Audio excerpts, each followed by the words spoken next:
பொழியும் அந்தோணியாரே, அண்டி வந்தோம் உம்மை நம்பி வந்தோம்.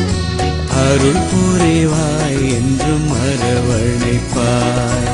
அருள் மழை பொழியும் அந்தோணியாரே, அண்டி வந்தோம் உம்மை நம்பி வந்தோம். அருள் புரிவாய் என்றும் அரவணைப்பாய்.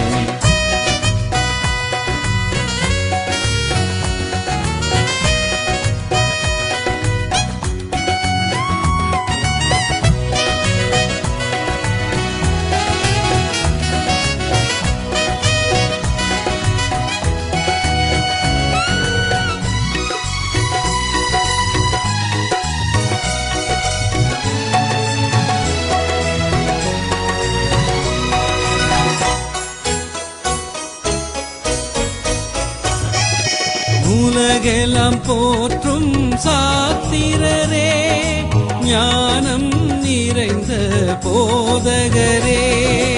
உலகெல்லாம் போற்றும் சாத்திரரே, ஞானம் நிறைந்த போதகரே. இறைமகன் இயேசுவை கரங்களிலே ஏந்திட நீரும் பேரடைந்தீர். உம்மை போற்றுகிறோம், உம்மை வாழ்த்துகிறோம், உம்மை வேண்டுகிறோம். உம்மை போற்றுகிறோம், உம்மை வாழ்த்துகிறோம், உம்மை வேண்டுகிறோம். அருள் மழை பொழியும் அந்தோணியாரே, அண்டி வந்தோம் உம்மை நம்பி வந்தோம். அருள் புரிவாய் என்றும் அரவணைப்பாய்.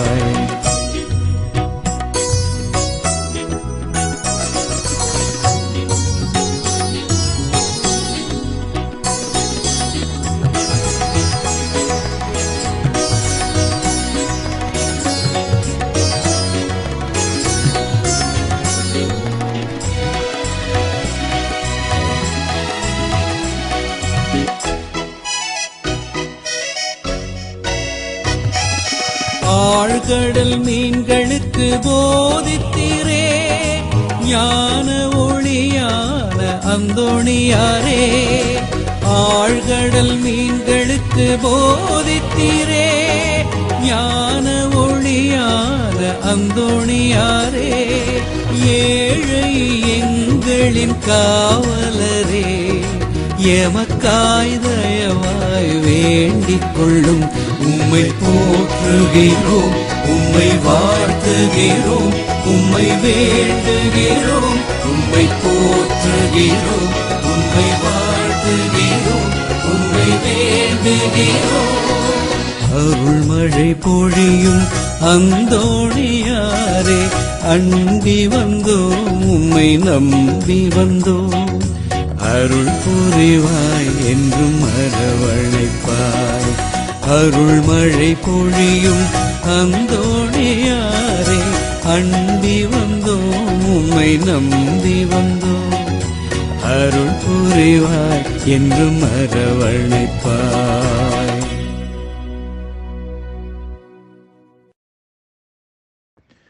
ஜூலை மாதம் 16ஆம் தேதி, பொதுக்காலத்தின் 15ஆம் வாரம், செவ்வாய்க்கிழமை. முதல் வாசகம். இறைவாக்கினர் எசாயாவின் நூலில் இருந்து வாசகம். அதிகாரம் 7, இறைவார்த்தைகள் 1-9 முடிய.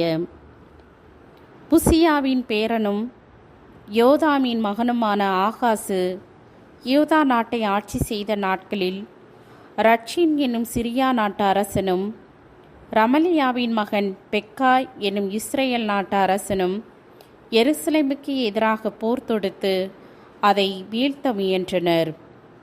அவர்களால் அது இயலாமற் போயிற்று. சிரியா எப்ராயிமோடு கூட்டணி அமைத்து கொண்டது என்னும் செய்தி தாவீதின் குடும்பத்தாருக்கு அறிவிக்கப்பட்டது. உடனே பெருங்காற்றினால் காட்டு மரங்கள் அலையெதிர்வு கொள்வது போல் ஆகாசின் உள்ளமும் அவர் நாட்டு மக்களின் உள்ளங்களும் அலைக்கழிக்கப்பட்டன. அப்பொழுது ஆண்டவர் எசாயாவை நோக்கி, நீ உன் மகன் செயார்யாசிபை உன்னுடன் அழைத்துச் சென்று ஆகாசை சந்திப்பாயாக. வண்ணான் வயலுக்கு செல்லும் வழியில் மேற்குலத்துக்கு போகும் கால்வாயின் மறுமுனையில் நீ ஆகாசை காண்பாய். அவனுக்கு இதை சொல், நீ அமைதியாயிரு, அஞ்சாதிருந்து நடப்பனவற்றை உற்றுப்பார். ரட்சின், சிரியா நாட்டினர், ரமலியாவின் மகன் ஆகியோரின் கடும் சினத்தைக் கண்டு மனம் கலங்காதே. அவர்கள் புகைந்து கொண்டிருக்கும் 2 கொள்ளிக்கட்டைகளில் இருந்து வரும் புகை போன்றவர்கள். சிரியா எப்ராயிமோடும் ரமலியாவின் மகனோடும் உனக்கு எதிராய் சதித்திட்டம் தீட்டி, யூதாவுக்கு எதிராய் நாம் படையெடுத்து சென்று அதை நடுநடுங்கச் செய்வோம்.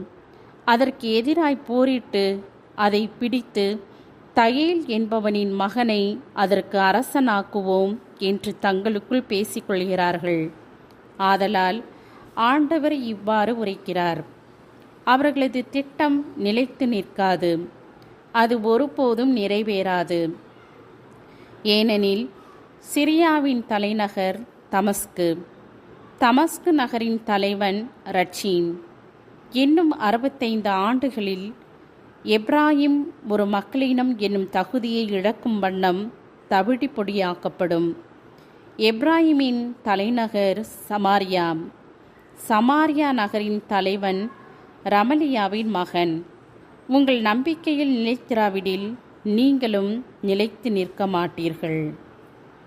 ஆண்டவரின் அருள்வாக்கு. இறைவா, உமக்கு நன்றி. நற்செய்தி வாசகம். புனித மத்தேயு எழுதிய தூய நற்செய்தியிலிருந்து வாசகம். பிரிவு 11, இறை வார்த்தைகள் 20 முதல் 24 முடிய. இயேசு வல்ல செயல்கள் பல நிகழ்த்திய நகரங்கள் மனம் மாறவில்லை. எனவே அவர் அவற்றை கண்டிக்கத் தொடங்கினார். கொராசின் நகரே, ஐயோ உனக்கு கேடு! பெத்சாய்தா நகரே, ஐயோ உனக்கு கேடு! ஏனெனில் உங்களிடையே செய்யப்பட்ட வல்ல செயல்கள் தீர் சீதோன் நகரங்களில் செய்யப்பட்டிருந்தால் அங்குள்ள மக்கள் முன்பே சாக்கு உடை உடுத்தி சாம்பல் பூசி மனம் மாறியிருப்பர். தீர்ப்பு நாளில் தீருக்கும் சீதோனுக்கும் கிடைக்கும் தண்டனையை விட உங்களுக்கு கிடைக்கும் தண்டனை கடினமாகவே இருக்கும் என நான் உங்களுக்கு சொல்கிறேன். கப்பர்நாகுமே, நீ வானளாவ உயர்த்தப்படுவாயோ? இல்லை, பாதாளம் வரை தாழ்த்தப்படுவாய். ஏனெனில் உன்னிடம் செய்யப்பட்ட வல்ல செயல்கள் சோதோமில் செய்யப்பட்டிருந்தால் அது இன்று வரை நிலைத்திருக்குமே. தீர்ப்பு நாளில் சோதோமுக்கு கிடைக்கும் தண்டனையை விட உனக்கு கிடைக்கும் தண்டனை கடினமாகவே இருக்கும் என நான் உங்களுக்கு சொல்கிறேன். ஆண்டவர் வழங்கும் அருள்வாக்கு. கிறிஸ்துவே உமக்கு புகழ்.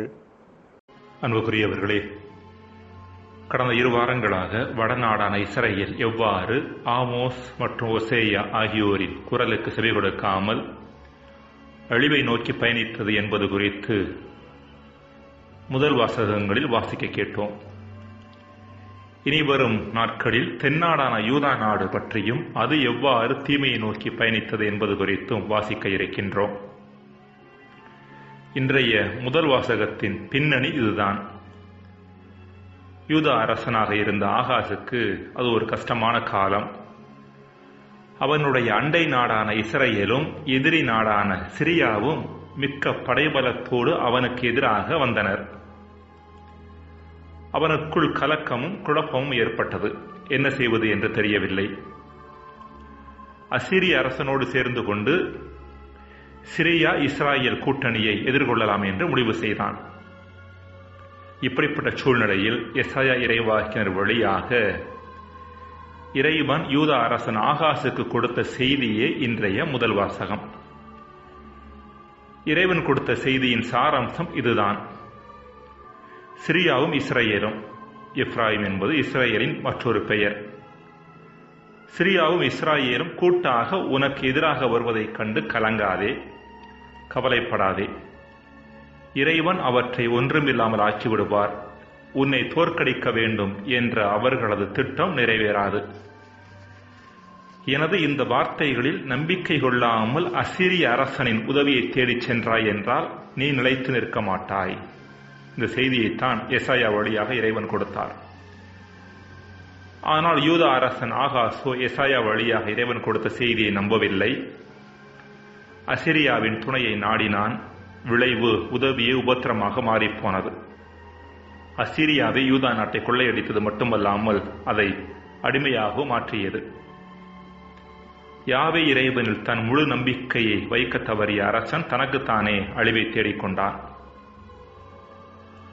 அன்பிற்குரியவர்களை, எசாயாவின் இறைவாக்கிற்கு செவிகொடாமல் யாவே இறைவனை புறந்தள்ளி அழிவை நோக்கி பயணித்த யூதா நாடு போல, இயேசுவின் போதனையை கேட்டும் அதற்கு செவிகொடாமல்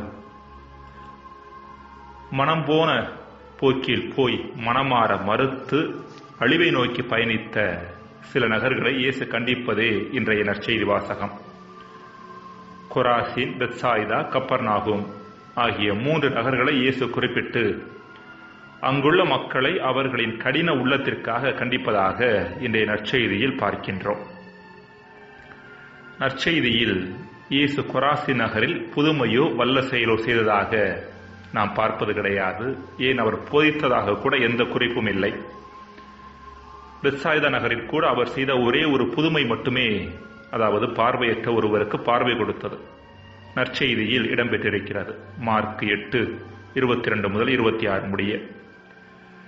அதே வேளையில் இயேசு கப்பர்நாகூமில் ஏராளமாக போதித்ததையும் பல புதுமைகள் செய்ததையும் குறித்த செய்திகளை நற்செய்தியாளர்கள் நமக்கு தருகிறார்கள். மத்தேயு 8:5 முதல் 13, மார்க் 2:1 முதல் 12, யோவான் 4:46 முதல் 54. இதை வைத்துக்கொண்டு இயேசு கொராசினிலும் பெத்சாய்தாவிலும் புதுமைகள் செய்யவில்லை என்ற முடிவுக்கு வந்துவிட முடியாது. மாறாக புனித யோவான் நற்செய்தியாளர் கூறுவதுதான் உறுதிப்படுத்தப்படுகின்றது. இயேசு செய்தவை வேறு பலவும் உண்டு, அவற்றை ஒவ்வொன்றாக எழுதினால் உலகமே கொள்ளாது என கருதுகிறேன். யோவான் 21:25. இன்றைய நற்செய்தியில் இயேசு கண்டிக்கும் கொராசின், பெத்சாய்தா மற்றும் கப்பர்நாகும் ஆகிய 3 நகரங்களுமே கலிலேய கடலின் ஓரத்தில் அருகருகே இருந்த நகரங்கள். இங்கு யூதர்கள் தான் அதிகமாக வாழ்ந்தார்கள். அதே வேளையில் இயேசு வல்ல செயல்கள் செய்யப்பட்டிருந்தால் மனமாற்றம் பெற்றிருக்க வாய்ப்புள்ள நகரங்களாக சுட்டிக்காட்டும் தீர் சீதோன் ஆகிய நகரங்கள் புற இன நகரங்கள். அதாவது கடவுளுக்கு அருகில் தாங்கள் இருப்பதாக எண்ணிக்கொண்ட யூதர்கள் உண்மையிலேயே கடவுளுக்கு அருகில் இல்லை என்பதையும், கடவுளிடமிருந்து தொலையில் இருப்பதாக யூதர்களால் எண்ணப்பட்ட பிற இனத்தவர்கள் கொஞ்சம் வாய்ப்பு கிடைத்தவுடன் கடவுளுக்கு அருகில் வருவதையும் இயேசு இங்கு சுட்டிக்காட்டுகிறார். விவிலிய வரலாறும் இதைத்தான் சுட்டிக்காட்டுகிறது. யூதர்கள் வாழ்ந்த யூதா மற்றும் இஸ்ரேல் நாடுகள் எத்தனையோ இறைவாக்கினர்களை கண்டன. ஆனால் அவர்கள் மனமாறவில்லை. ஆனால் புற இன நகரான நினிவேக்கு அனுப்பப்பட்ட ஒரே இறைவாக்கினர் யோனா. அவரின் செய்தியை கேட்டு மக்கள் உடனே மனமாறினர்.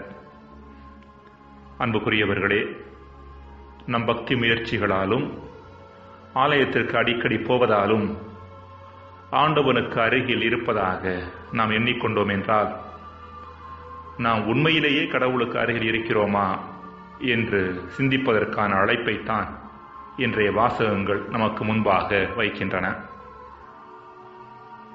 ஜெபம். இறைவா, மனமாற்றம் அடைய நீர் கொடுக்கும் ஒவ்வொரு வாய்ப்பையும் இன்றைய நாளில் முழுமையாக பயன்படுத்த வரம் தாரும். ஆமேன்.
உலகமெல்லாம் கெட்டு போச்சு.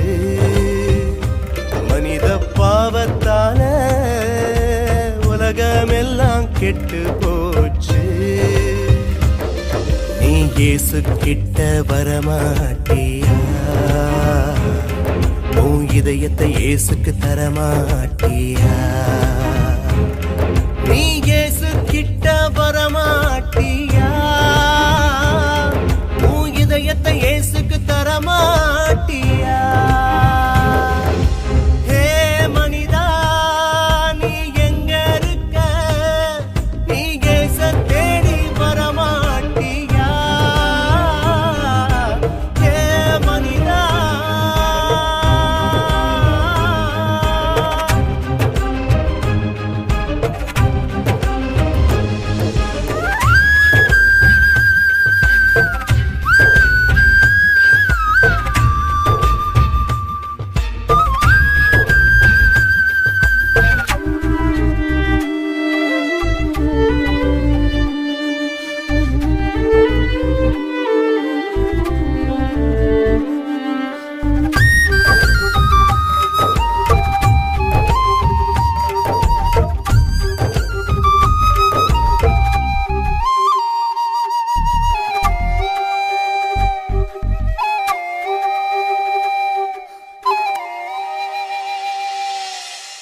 பாவத்தின் சம்பளம் மரணம் என்று சொன்னாரே. பாவம் செய்யும் ஆத்துமா சாகவே சாகுமே. ஆத்துமாவை மீட்டெடுக்க சிலுவையில் மாண்டாரே. பாவங்களை மன்னிக்க உயிர் தெழுந்து வந்தாரே. மனிதா மனிதா, நீ மனம் திரும்பிடு. மனிதா மனிதா, நீ மனம் திரும்பிடு. நித்திய ஜீவன் இயேசு தந்திடுவார். பரலோகத்தில் உன்னை சேர்த்துக் கொள்வார். மகிமையான சீயோனிலே மகிமையாக நீ வாழ்ந்திடுவார். ஹே மனிதா, நீ எங்க இருக்க? நீ இயேச தேடி வரமாட்டியா? ஹே மனிதா, நீ எங்க இருக்க? நீ இயேச தேடி வரமாட்டியா?